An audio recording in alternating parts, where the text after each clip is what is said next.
KNES 310, fall 2020. How you doing? I am here to talk to you guys about your second test. So I'll email this to you, but with my dyslexia, I'm a better verbal communicator, and just maybe some of you prefer that as well. So our second test is going to be Wednesday, September 30th. And it's going to finish up.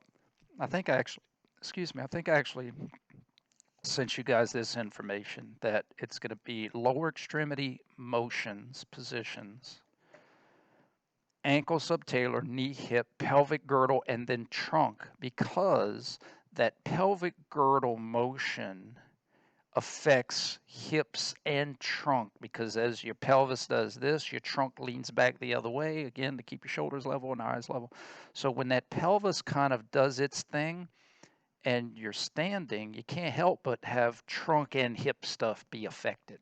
So that's why we're going to look at all that. And then we'll look at the neck separately, because my neck doesn't move until I move my neck. So it's important that we incorporate that trunk, the thoracic and the lumbar, into our pelvic girdle and hip conversation. So you have your lecture for today, which is kind of that second part of pelvic girdle rotations. Then Monday and Friday's lecture is going to really emphasize trunk motion, and it's going to be trunk motion standalone. It looks like it's moving, and it is. You're going to have hey, hey, hey, hey, hey, hey. I feel like I'm doing like the Russian answer. Hey, hey. And then we're going to look at the trunk where there's that illusionary effect, where it may not look like it's moving because you literally don't see it bending to the right or to the left. But the trunk has to bend to accommodate the pelvis rolling in between your ribs and your thighs. You know, when the pelvis does this stuff, something's got to move. Something's got to move on top and the bottom to kind of let it orbit and do its thing in between those two parts. So we're going to look at how the trunk accommodates by bending untraditionally. Easy way to kind of look at this is if you have a slinky, right? And I take the slinky and I do this traditional trunk motion. It looks like it's moving, and it is. You may be like, whoa, whoa, whoa, whoa, whoa, whoa, whoa, right? What I'm going to show you is that this part can stay fixed, or the illusion of staying fixed, and the bottom part can go with the pelvis. So from here to there, globally, it's going to be a different bend, but locally it's the same bend. From here to here, it gets me the same arc as here to there. Here to there gets me the same arc as here to there. Here to here gets me the same arc as there to there. That kind of stuff. Okay. And then the real cap and bottle. This gives me the same motion as that. It's fun. It's cool. This is why you guys come to school, is for me to teach you these cool things so that you can go and spread it to the world. And again, it's so important to see these things from a coaching perspective. Imagine being able to see motion and position. Wouldn't that help you better help your athletes if you truly see maybe their limitations of motion, or you could see positions and things that traditionally are just blurs, but you know what's happening inside, and you say, man, that's supposed to move a certain way that I don't see it moving. Let's get the athletic trainers over here and check out your, oh yeah, he's very tight here, we need more motion there so that you could accomplish what I'm trying to get you to do. That was one of my issues growing up playing sports, is because my hips were so tight. It runs in my family, but I had very tight hip rotators. And my coaches were trying to get me to put my foot in certain positions globally. Like, Brian, you got to point this way with your foot. And every time I'd twist to throw, my foot would be pointing way over there. And again, I could see their frustration. Brian, I'm telling you to do this, but yet you're doing that. And my frustration is, I'm trying, coach. I don't know what to tell you. I'm trying. When the reality was that it was because of my motion. I didn't have enough range of motion to do what they were asking me to do. Another example of me having tight muscles that affected coaches trying to coach me is when I would shoot, I was a left-hander, and when I would shoot a basketball, my elbow would be out. Okay, I'd have my elbow out. One of the reasons that is because I have very limited external rotation. My shoulders are tight. So I literally couldn't rotate my shoulder enough to keep my elbow in because that requires external rotation.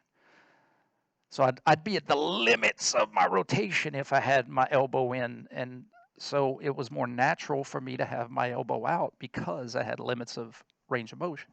Now, from a coach's standpoint, you can understand their frustration. They're trying to get me to do something, and they're using these global references.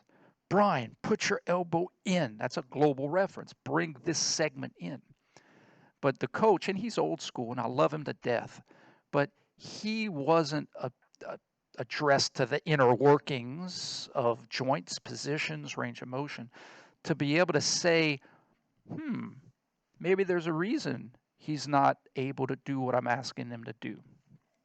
Hey, athletic trainer, come over here. Check Brian's range of motion.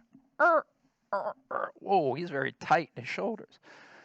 Well, let's try to work on a stretching program or get a chiropractor involved to loosen up some of those muscles. Let's get maybe some physical therapy involved to try to get some motion in there. And then with the training, with the conditioning, with the rehab, getting more motion in there, then maybe I could do what he's trying to get me to do. Okay, so you could see the value in truly knowing what's happening.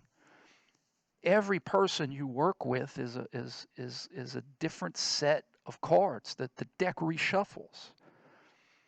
And if you play this game enough, you're going to be good at playing cards.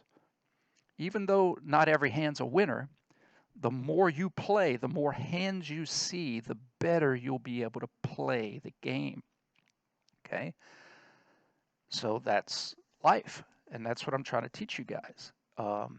The applicability of really understanding what's happening inside 2 layers of skin, clothes, and literally our epidermis, our skin, to be able to see what's happening, where it's happening, and the emphasis on illusions. Guys, it's easy for people to learn right wrist flexion, right wrist extension. That's awesome. It's, can you see it when it doesn't look like it's happening? Start, finish. Do you see what happened there? Can you see what's happening there? That I had radial ulnar joint pronation and wrist flexion happening at the same time. I had wrist flexion happening there. So I have to teach you that a lot of times human motion happens faster than what our eyes can process. And we won't always have access to $15,000 to $50,000 equipment to slow motion capture everything. We're going to have to look for clues, before and afters. Well, I know they started here, and then there was a blur, and they finished there. Planes of motions and before and afters. Or now we have tech where we can video stuff and slow it down. Okay, but where they say the hand's quicker than the eye, that's true. We need to look for clues to be able to figure a lot of this stuff out. Okay, so that's why this stuff is really important. So that's a summation of your next test material, and let's get it done, man. I want everybody to make A's. Okay, and we can do it.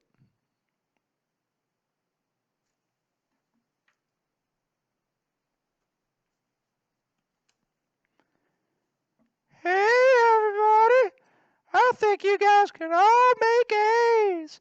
And you make those A's, and then you get good paying jobs, and then you come spend all your money at Buc-ee's. Come to Buc-ee's and spend all your money. I'm sorry, guys. I get a little carried away.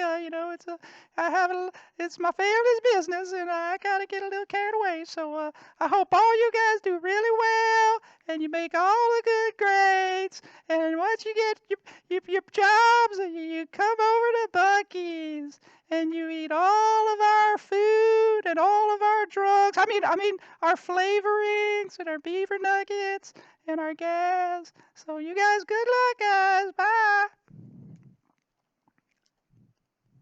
Thank you, Mr. Buckies. All right, guys, be well.